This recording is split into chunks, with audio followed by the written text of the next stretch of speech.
आपल्या सर्वांचं पुनश्च एकदा माझ्या यूट्यूब चॅनल हार्दिक स्वागत। राज्य सरकारी कर्मचाऱ्यांसाठी अतिशय महत्त्वाची बातमी, अत्यंत महत्त्वाचा हा व्हिडिओ आहे।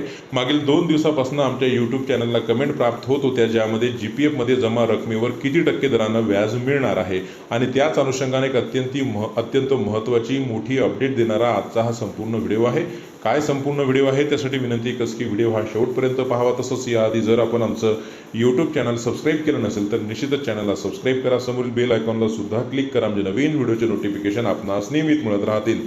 राज्य सरकारी कर्मचारी त्यांच्या मासिक वेतनामधनं काही रक्कम GPF मध्ये जमा करत असतात, सोबतच वेगवेगळे थकीत हप्ते सुद्धा त्या GPFच्या रकमेमध्ये जमा होत असतात आणि या सर्व रकमेवर राज्य शासनाकडनं केंद्र शासनाकडनं काही व्याज मिळत असतं आणि ते किती टक्के व्याज मिळत आहे या संदर्भातले बरेच प्रश्न, बऱ्याच कमेंट आमच्या यूट्यूब चॅनलला प्राप्त होत होत्या। अखेर 3 जुलै 2024 रोजी केंद्र शासनाच्या वित्त विभागाचं एक महत्त्वाचं पत्र निर्गमित झालेलं आहे, ज्यामध्ये जुलै, ऑगस्ट, सप्टेंबर या 3 महिन्यासाठी GPFच्या रकमेवरती मिळणारं शासनाकडनं व्याज, त्याचा दर आता ठरविलेला आहे। यावरती सध्या 7.1% दरानं व्याज त्यावरती मिळणार आहे। म्हणजे GPFच्या जमा रकमेवर आपल्याला या 3 महिन्यासाठी 7.1% दरानं व्याज मिळणार आहे। त्यामुळे निश्चितच राज्य सरकारी कर्मचाऱ्यांना मोठा दिलासा मिळणार आहे, असं हे महत्त्वाचं पत्र निर्गमित झालेलं आहे। आपले काय प्रश्न आहेत, काय मत आहेत, त्यासाठी विनंती एकच की कमेंट बॉक्समध्ये कमेंट करा। धन्यवाद।